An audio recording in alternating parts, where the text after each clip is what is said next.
Hello everyone, welcome to my YouTube channel Let's Learn with AR. Since it's morning here, if you're watching this video at morning time, so good morning to you as well. Otherwise, good afternoon, good evening, whatever time you are watching this video. Today's topic is related to sociolinguistics. Sociolinguistic rules of speaking, one of the most important topics from sociolinguistics. So let's get started. What does sociolinguistic mean? Sociolinguistics is actually all about language which is spoken in society or the language which is used in society. For example, it involves studying how language is used in social contexts. Means it's all about society, how the language is used in any society or in social context. Now, that is the point that what are the rules? So the first rule we are having that is register. Now, what is register? Adjusting language based on the social context, such as formal versus informal. Means the language which you use, either the words which you use, the sentences which you use, that is formal or informal. For example, using hello, how are you, in a formal setting versus hey, what's up, with friends. If you meet someone, if he's your teacher or she's your teacher, you might say, or you will definitely say to her or him, hello or how are you. But if you meet your friend, what will be your conversation with him or her? You will definitely say hey, hi, or what's up. So this is actually about formality versus informality. The second rule we are having that is politeness. Using language to maintain positive social interaction and avoid offense. For example, saying, could you please pass the salt instead of give me the salt. It means if you want to ask or if you want to take anything, that should be in formal way. Here we don't use like informal way, or we don't use informal language. Like here the example is, if you ask someone that could you please pass me the salt, so it comes in the category of formal. Okay, then if you ask him or her that give me the salt, now it's not like a polite way to take something from someone or to ask something from someone. The third rule we are having that is code switching. Switching between different languages or dialects depending on the social situation. And it is tasted or experienced by everyone. Means we always do code switching. We always use code switching. Even your friends, your family members, everyone uses this. Now, here we have example. Speaking English at work but switching to Spanish with family members. If you are on your work, if you do online job, so what language will you use? Definitely you will go for English language. Why? Because English is an international language. English is spoken more and more. That is why your every job is about English. Means you have to speak English. But Spanish is the language which is spoken in your home. It means the family members speak this language. So that is why you speak Spanish. Now it doesn't mean that Spanish. You can speak Italian, you can speak Russian, you can speak Chinese, Urdu, Hindi, and the other languages. But it's just an example. Take it as an example. Then we have the fourth rule that is speech accommodation. Adjusting speech to match that of the person you are speaking to. Now we have example here.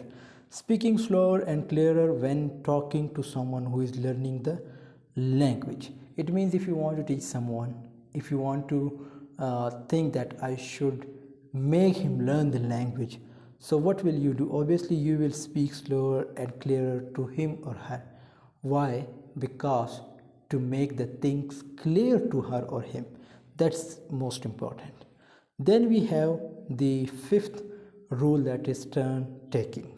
It's one of my favorite, and following conversational norms for taking turns in speaking. For example, waiting for someone to finish speaking before responding rather than interrupting. Now you may have seen, you might have experienced this thing, that there are many people that might be in your company, your friends, your family members. Whenever some speaks, so they always interrupt, means they intervene. They don't wait for him or her to finish or to just stop, but they interrupt. That is why it's not a good thing. It comes in the category of informality. So it's called turn taking, means turn taking is actually about formality. Now turn taking is actually like, if I am speaking, you don't need to interrupt. First I should finish my utterances, then there will be a chance for you can speak. So that comes in the category of turn taking. Then we have intonation and tone, using variations in pitch and tone to convey meaning or emotion. Intonation is actually all about rising and slowing. Okay, it means sometimes the tone or the variations in pitch and tone to convey meaning or emotion. For example, your voice sometimes it might be high or sometimes low. Intonation is actually about low and high, high and low. A rising intonation at the end of a sentence to indicate a question.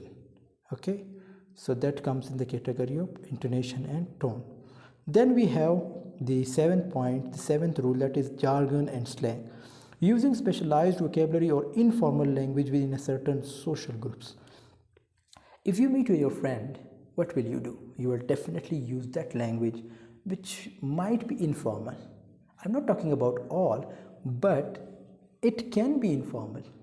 Why? Because you think he or she is my friend. So that's why I'm using informal language. That's why I'm using, don't use informal, it means like we use slang word. I'm talking in the context of linguistics, but informal we use in simple communication. But if we talk about linguistics or social linguistics, then we use the word slang.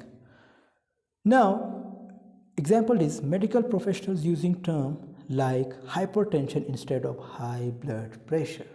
High blood pressure is used by whom?